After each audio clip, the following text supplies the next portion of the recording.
Ang tanong po niya, normal ba ang pakikipag-away o palaging pag-aaway sa mag-asawa? Ano po ang sagot niya? Pwede po kayo mag-comment, Yes no? po. Dito sa ating video, no? Well, tingnan po natin ang ating pagkatao, no? Kahit naman po ang mga santo, kung titignan natin ang mga apostoles, disipulo ng ating Panginoon, kung titignan niyo po ang kanilang kwento, pag sila ay nagkakasama-sama, sila din po ay nag-aaway-away, no? Meron po tayo mga tinatawag na council. Nung nag-meet sila, may mga pinag-uusapan silang problema, merong mga hindi pagkakaintindihan din. Pero natatapos yung kanilang pagpupulong o pagsasama, yung kanilang mga meeting na maayos, no? Kaya nga, ano ang sagot dun sa normal ba? Normal na normal, no? Kahit naman ang ating Panginoon, 'di ba, nung buhay siya, napakarami niyang mga nakaharap na hindi sila magkasundo. Nagkaroon ng mga argument, no? Karoon ng hindi pagkakaintindihan, no, sa kanilang pag-uusap, no? Pero sana ang iwasan natin ay yung nag-aaway, nagkakasakitan ng loob, o nagkakasakitan ng physically, no? Yung talagang sinasaktan na ang bawat isa. Kaya nga po, ang tanong, how to argue better? Paano mag-away ng mas mabuti? Para pagkatapos ng pag-aaway at pag-uusap, maging mas mabuti ang mag-asawa. Ang unang tip po dyan, no, is to prepare before you argue. May tinatawag po silang smoke and fire. Pag merong usok, alam mo merong baga, merong sunog. Minsan ang problema ng napakaraming mag-asawa, ang pinag-uusapan po nila ay yung usok lang eh. Yung epekto, no? Ikaw kasi, ganyan ka. No, sasagot naman yung lalaki, hindi, ikaw nga eh. Sasabihin niya, no? And then a lot of issues, no? Yung kanilang binibring up, yung kanilang mga pinag-uusapan. We have to distinguish what is the fire and what is the smoke. Ano ba yung sunog dun sa usok? Huwag niyong pag-usapan yung usok. Ang pag-usapan niyo yung sunog. Ang tanong, ano ba talaga yung pinagmumulan ng inyong hidwaan, ng inyong pag-aaway, ng inyong hindi pagkakaintindihan. So, pag kayo ay mag-uusap, kailangan maghanda kayo. Ang problema kasi parang mga baka na maiinit ang ulo, no? Nag-uumpugan na lang, no? Hindi. Kailangan maghanda kahit na sa pakikipag-away, sa pakikipagdigma. Dahil pag hindi ka handa, ano mangyayari? Matatalo ka. At magkakasakitan lang talaga kayo. So that is the first. No, pinpoint what is the real problem. No? Wag lang kayong basta't magdebatihan, mag-away, magkasagutan. Hindi mo matatapos yan. No? Go to the real source of the problem. Talk about it. Pangalawa, bago po kayo mag-away, bago kayo mag-usap, you must remove your anger. Yan po yung isang dahilan bakit hindi matapos-tapos ang away ng mag-asawa. Dahil puno ng galit ang kanilang puso. At paano alisin ang galit? You just have to let it go. You just have to breathe in and breathe out. Ganun po ang kailangan gawin. Pag galit ka, pag naiinis ka, nararamdaman mo, agiinit ng iyong ulo, just stop, be silent, breathe in, inhale, exhale. No? Let go. Pabayaan mo, bitawan mo. Huwag mong hahawakan yan. Huwag kang manggigigil. Baka lalo kang magkasakit at dumiretso ka na sa hospital. Di po ba? No? So, subukan mo as the best as you can to remove anger. Alisin ang galit. Pangatlo po, bago kayo mag-away o kahit na nag-uumpisa na yung away nyo, magdasal kayo. Magdasal ka. Kailan yung huling pagkakataon na kayo po ay nagdasal na magkasama? Minsan nagiging problema, yung isa lang yung nagdarasal. Yung isa, palagi ang sinasabi, pagdasal mo na lang ako. Hindi po pwede yun. Kailangan kayong dalawa magdasal. At anong sinasabi ng ating Panginoon? Whenever there are 2 or 3 are gathered in my name, there I am also with them. Ang hirap sigurong mag-away na nandiyan ang ating Panginoon. Hindi po ba? Nung ang buhay ng Panginoon at saka mga apostoles, pag sila ay nag-aaway, pando ng Panginoon para ayusin sila. Kaya hindi umaayos ang pagsasama dahil wala ang Diyos, ang kanyang presensya, ang kanyang pagmamahal doon sa pagsasama. So, before you talk or while you are arguing, sabihin mo, stop, hinto, magdasal muna tayo. Tingnan niyo po, titigil lang inyong pag-aaway. No? Nagawa niyo na po ba yun? Nasubukan niyo na po ba? Subukan niyo nga. And then, pang-apat, pag kayo ay nag-uusap na, kailangan isa sa inyo ay makinig. Anong ibig sabihin ng pakikinig? Listening is speaking last. May kasabihan that arguments arise not from speaking the first word, but by speaking the second word. Diba? Pag nag-umpisa, yung babae, agad magbabat-in yung lalaki, ayan, sabungan na yan. Pabayaan mo muna yung isang makinig. Pabayaan mo muna yung isang magsalita. At yung isa, wag muna magsasalita, buksan ang tenga, makinig. At sana makinig hindi lang gamit yung tenga. Makinig gamit ang puso. Kaya napakaganda daw, sabi, pag pinutol mo yung tenga ng tao, pinagsama mo, ano pa yung shape? Puso, Father. Isang puso. Opo. No? Kaya nga ang pakikinig, hindi lang gamit ang tenga, dapat diretso sa puso.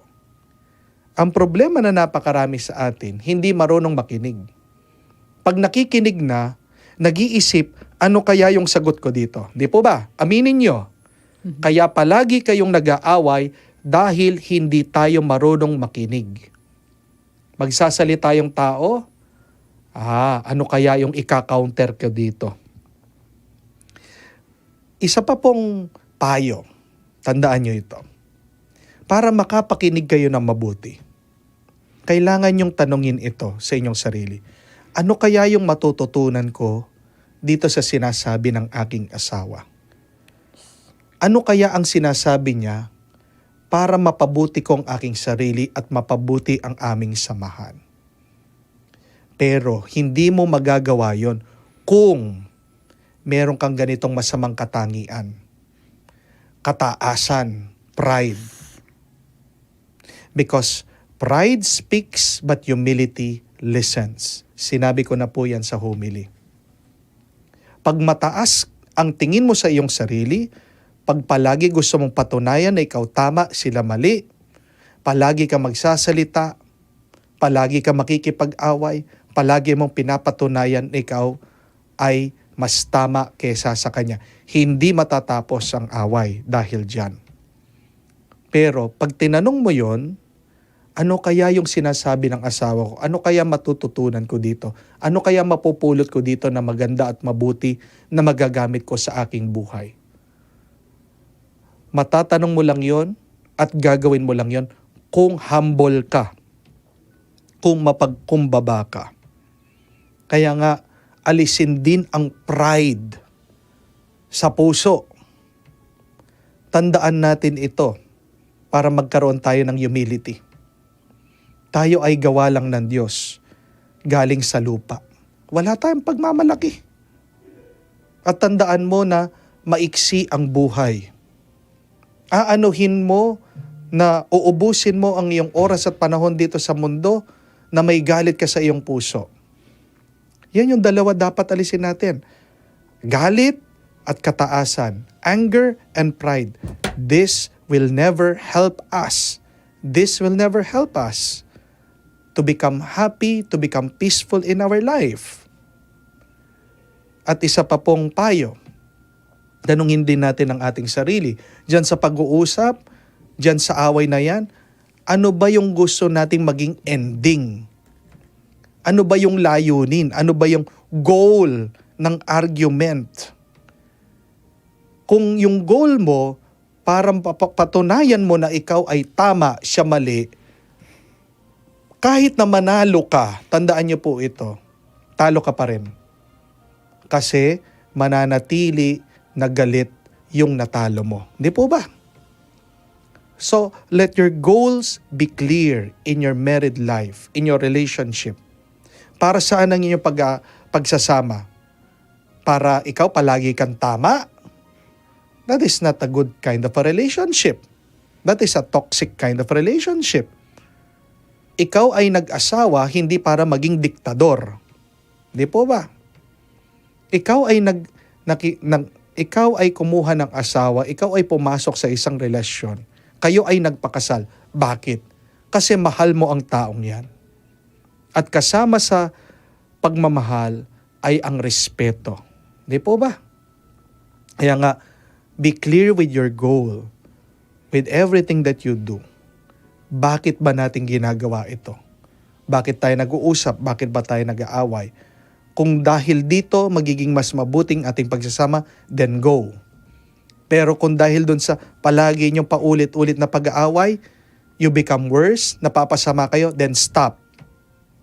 Wag na. Wag niyo nang gagawin. Iwasan niyo. No? Magpatulong kayo sa ibang tao. Kung hindi niyo kaya, wag din kayong magmarunong. Kaya nga, ang ating Panginoon, anong payo niya? Pag nahihirapan kayo na ayusin ang isang taong nagkakasala, tumawag kayo ng kaibigan, tumawag kayo ng kapamilya, tumawag kayo ng magulang, ng ibang tao. Dalhin nyo sa simbahan. Ibig sabihin, huwag nyo lang sarilinin itong inyong problema. Hindi maaayos yan kung kayo lang dalawa. Lalong-lalo na kung nagkakasakitan na kayo. Ito ay isang senyalis na kailangan ng pumasok ng ibang tao para kayo ay tulungan. Kahuli-hulihan, kung mapagtatanto nyo, marirealize nyo na may pagkakamali kayo sa bawat isa, kailangan aminin, tanggapin, kailangan din matuto, at kahuli-hulihan kailangan magbago. Dahil useless, walang katuturan. Kung kayo ay nag-away lang, pero wala naman pagbabago sa inyo, nag-aaksaya lang kayo ng oras, ng panahon, ng lakas, sinasaktan nyo lang ang bawat isa. Matuto, tanggapin, pero magbago. And then start again. Ganyan talaga ang buhay. Kung minsan tayo nadadapa, even in our relationship. Nagkaroon ng problema, tumayo ulit, start again, continue. And always remember this, no relationship is perfect. Kahit nga ang relasyon natin sa Diyos, umpisa pa lang, kagagawa pa lang ng Diyos kay Adan at kay Eva, nagkaroon na sila ng problema. Pero naiintindihan niya ng Diyos. Kaya nga, lower your expectation. No? Baka naghahanap ka ng perfect husband o perfect wife. Wala po. Kaya nga, expect problems will always arise, magkakaroon ng hindi pagkakaintindihan, pero sana ayusin nyo agad. Fail better. Yun po yung sabi, no? Fail again, fail better. Magkamali ka, pero sa susunod sana magkamali ka naman na mas mabuti. Kung mag-aaway kayo, ayusin nyo. Sa susunod mag-aaway kayo, mas ayusin nyo pa ang bawat isa.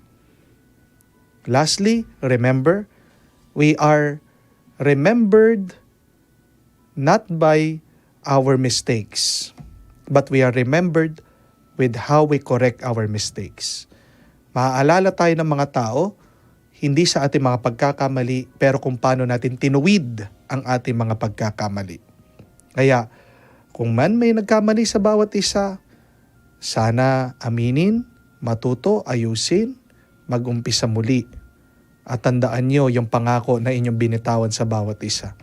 Na kayo ay magmahalan anuman ang sitwasyon, kalagayan, sa sakit, sa hirap, sa kalusugan o kaginhawahan. Pinagdarasal po natin lahat ng mga mag-asawa na nag-aaway, hindi yan maiiwasan.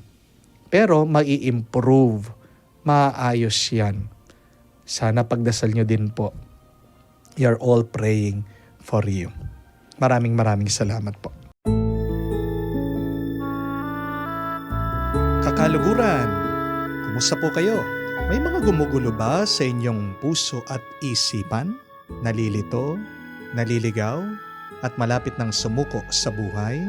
Tumawag ka lamang o kaya mag-message ng Hello, Father. Ako po ang iyong host, si Reverend Father Joel Jomarsos P. Gatus, ang sasagot sa inyong mga katanungan sa buhay sa tulong ng gabay ng Banal na Espiritu sa pamamagitan ng programang Hello, Father. Ito po ay tuwing Lunes, alas 12 ng tanghali hanggang 1:00 ng hapon. Dito lamang sa DWBL 91.9 Bright FM. Feel at home tayo dito. Enjoy life at Bright FM 91.9. Friends tayo.